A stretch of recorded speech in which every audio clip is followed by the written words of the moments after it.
What is up, everyone? This is Joe Rowan, and I'm your lead fantasy analyst coming at you today with some outfield sleepers, those hidden gems in your drafts that you're going to want to have for the 2025 fantasy baseball season.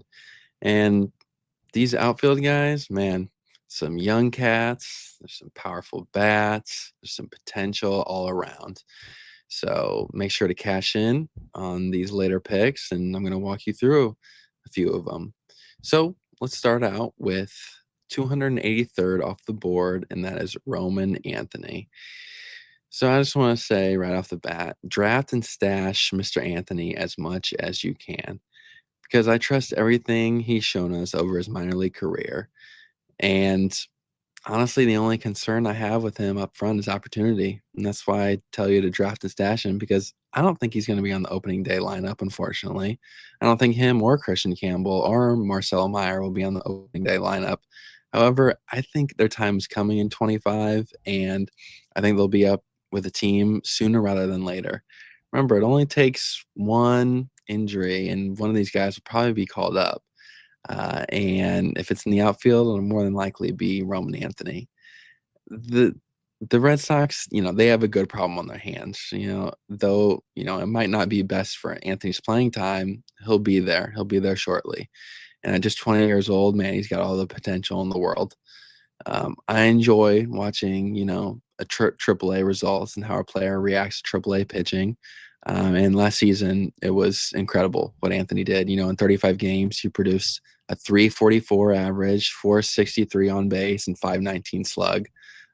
He's got the ability to just spit on pitches he doesn't like while taking advantage of end zone offerings with high contact rates. In other words, everything you want to see out of a young hitter. Of course, I'd like to keep things in perspective. The kid is only 20 years old. It's going to take some time. We saw what happened last year with how much hype Wyatt Langford had when he came up, and he was 22, and he had a very, very slow year for most of the year, and then he broke out in September for AL Player of the Month. But yeah, Roman Anthony, he's got all the potential in the world, and um, you know, I still think fantasy managers should draft and stash him as much as they can, especially with, as late as 283rd.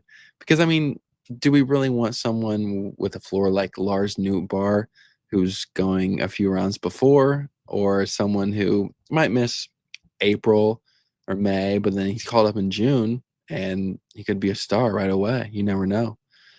We saw what Corbin Carroll did right away as a rookie back in 23.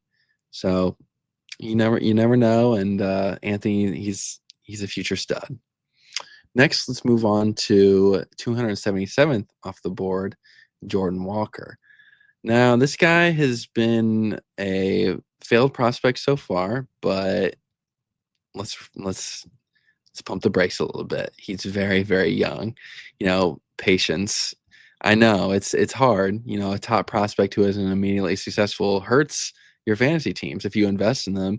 It's like a stock that just plummets. It's not good. But the good thing about Walker is that his leash, it's gonna be pretty long because St. Louis does not have a lot of depth, and he's gonna have some playing time and at bats on his side. Uh, you know, we forget how young he is. He's only 22. When a guy has the sort of raw talent that he does, the only thing left is confidence. Walker didn't have any of that the past few years. Confidence comes from experience and time. And 168 games at the major league level, to be honest, it's just a cup of coffee. It's barely over a full season. So he also recently stated he said that his swing path and approach were off in 24, and which led to him making some necessary adjustments this offseason. So it'll be interesting to watch. Keep an eye on him if you don't pick him. But if you do, I think he's worth the risk. The bat speed was high last season, which is always a great sign. And I think he's headed in the right direction for sure. Now let's move on to 270th overall, and that is Mr. Matt Wallner of the Minnesota Twins. Uh, Look, he's blessed. This guy is blessed with some incredible strength. You know, out of everyone on this list, I think this guy is going to be the one that produces the most in 25. You know, a lot of guys are working the weight room and they work to get stronger, but this guy was just blessed with incredible raw power. Back in July of 2024, he actually hit a ball with an exit velocity of 116.7 miles per hour.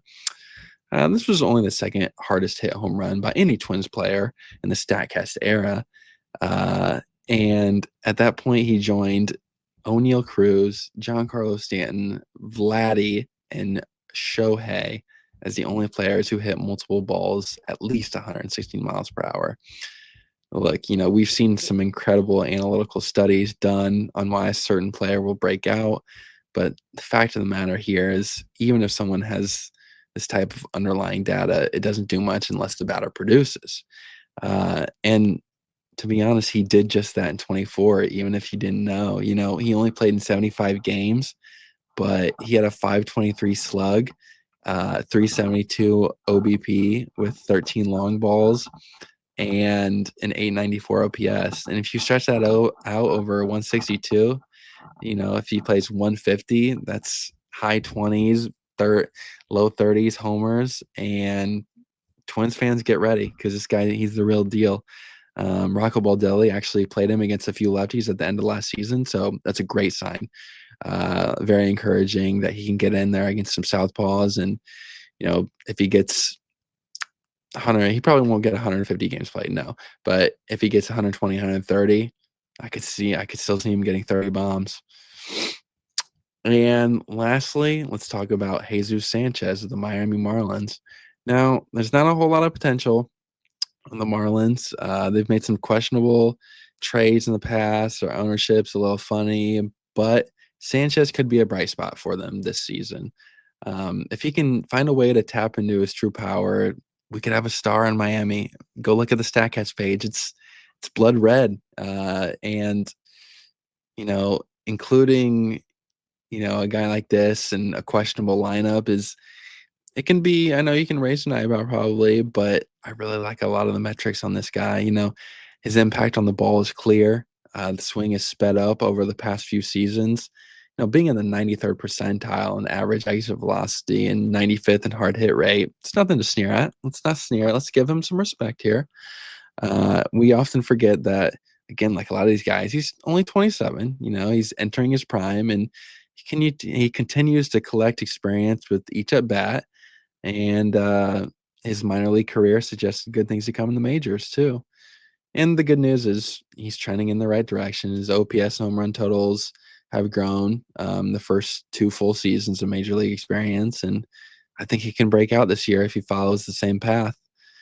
If he smacks 30, I wouldn't be surprised. I'll just put it that way. So with that, hopefully you got some good info on some outfield sleepers.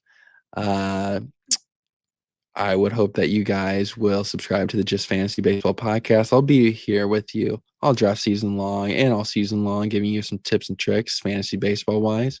And if you have questions, just go to my DMs on Twitter or at me at jrose34. Always happy to answer your fantasy questions. If it's whether it's an auction league, dynasty league, keeper league, redraft league, just let me know. Have a good day, and I'll see you for our next Sleepers edition, which is relief pitchers. See you then.